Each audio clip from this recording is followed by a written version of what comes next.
Welcome back, this is Jack, and this is another episode of 360 Watch Reviews. My apologies that it's been a while, it's just I haven't quite pulled the trigger for some time when it comes to a watch purchase, because I do spend a lot of time researching and reviewing before I, make that final decision. And here it is, my first Seiko Divers watch purchase. It is the third Seiko that I have owned. I previously purchased a Seiko Sportua chronograph, and I've also had a Seiko Velatura kinetic after that. Both have since been passed on, sold, and so this is my only Seiko in the collection. This is the Seiko PADI SRPA21. This is the 50th anniversary of the PADI Association, which is Professional Association of Diving Instructors. Of course, they have joined partnership with Seiko and have come up with this exclusive piece right here. It is a special edition. It's a 200-meter diver's watch, and it is absolutely beautiful. So first of all, I'm going to get on the bandwagon with this wristwatch check lifestyle that's in at the moment. So here it is. I'm wearing today my Breitling Galactic Unitime Sleek T. And of course, I have done a review on this in the past. I'm going to take that off because I'm going to try on the PADI in a moment. So let's delve into this review. I don't like to ramble on too much at the beginning. I've made the box to look as presentable as possible, but I have to say I'm quite disappointed as far as a special edition goes. I think Seiko have copped out a bit here when it comes to the box. It's just a standard cardboard box, nothing to say about the PADI Association there, with the exception of this tag right here. So yeah, I mean, a box is a box. I happen to like boxes. I think watches should never shortcut when it comes to them. Of course, you have a Prospex tag on there, professional specification, of course, which this watch is. If you look closely, just below Seiko, you've got that very, very nice logo there. I think they've really done well with the writing on the dial. They haven't overkilled on it. There's just the right amount of spacing. And of course, Seiko, top dead center, just above the Prospex logo, looking really sharp there.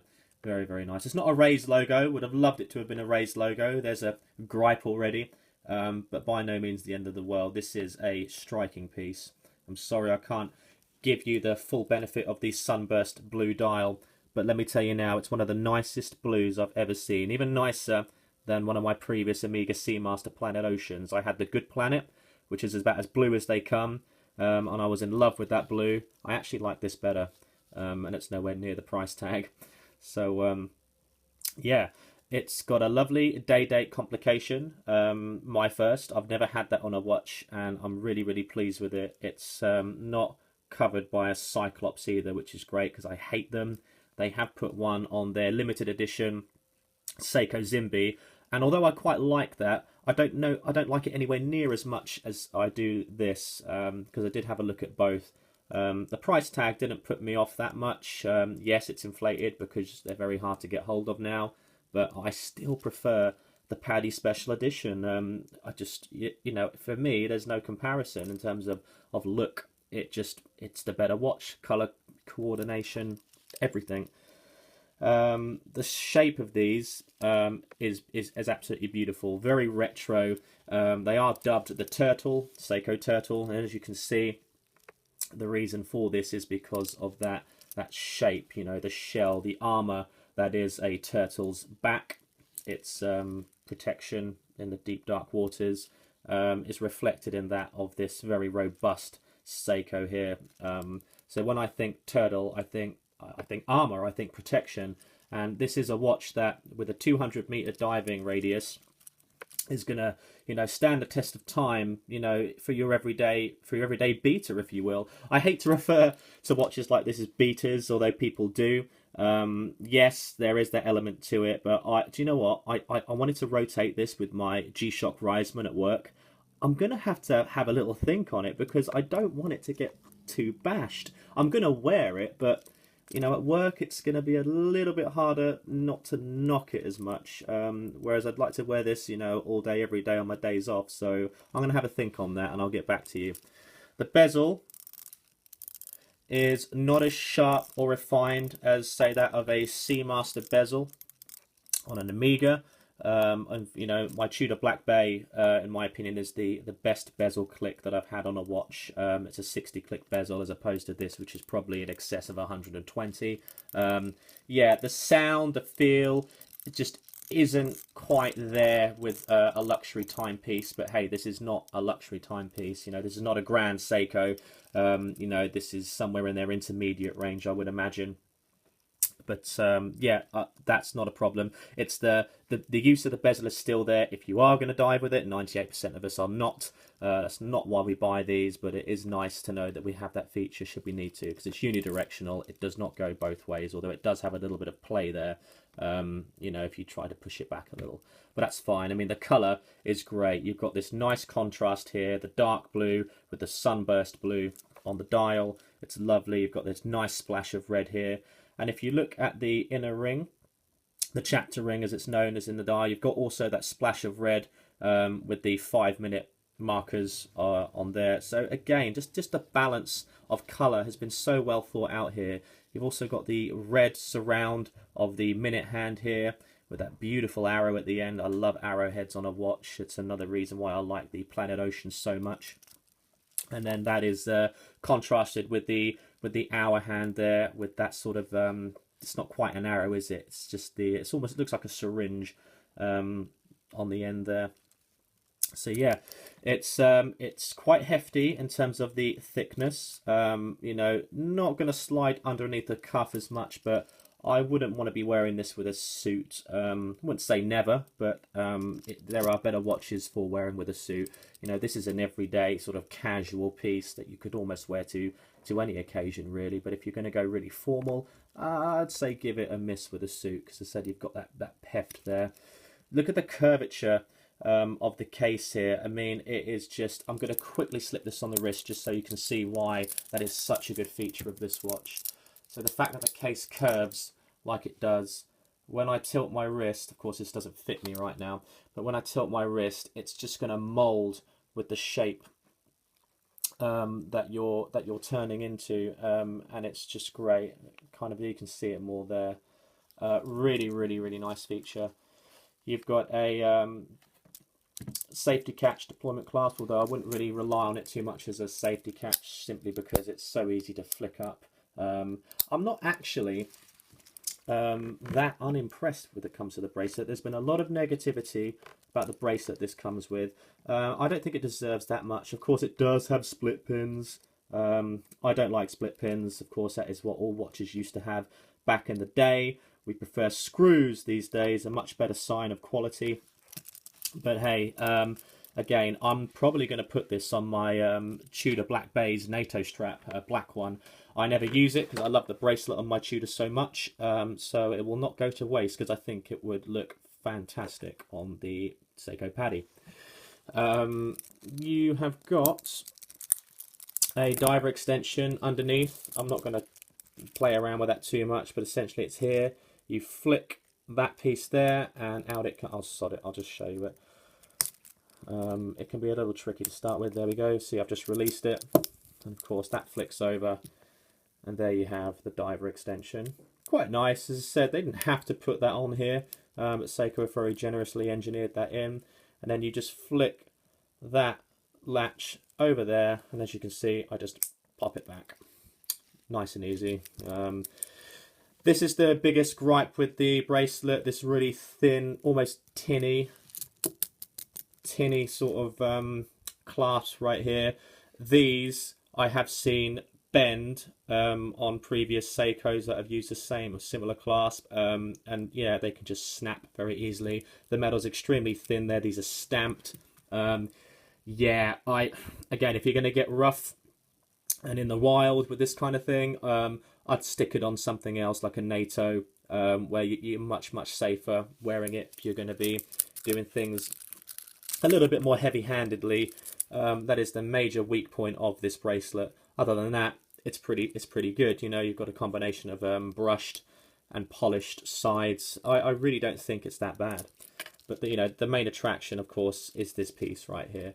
You've got the crown at the 4 o'clock position, nicely tucked out of the way. A little bit different to having it at the traditional 3 o'clock. I don't have a Luma Bright Super Lupanova demonstration for you, but other reviews have done it much better than me. Or just Google images what this looks like once it's had a natural light charge, because believe me, you go outside with this thing and it's exposed to sunlight for 10 minutes to half an hour, it glows, and it glows well. Seiko are renowned for their Super Lupanova. Sorry if I'm using a brand name there, but you know what I'm talking about, the Luma Bright. You know, these hour markers here do shine like the 4th of July when they are charged up. So case back, sorry I've still got the blue on there at the moment, but you have the lovely Tsunami logo that's done by quite a famous artist, I believe. And I love the fact that Seiko have put special edition on the case back. I really like that. You know, it does draw attention to the fact that this is an exclusive piece if you haven't done your research already. And I think it's brilliant. And of course you've got all the other reference numbers on there, and also it's hard to tell with the damn sticker on there, but the logo is actually raised, not stupidly so, but it is slightly raised on the back, again just making it jump out a little bit more. Really nice. It's got a high polish finish on the back. The very sides of the case right here have got a high polish. I would have liked to have seen a more refined engineered line to separate the brushed finish, but again, you're not going to get that on a Seiko watch of this price. You would on a Grand Seiko, believe me, but you do have to pay a premium to have those, and again, they're even fantastic value for money with what you're getting with a Grand Seiko, so it's all relevant.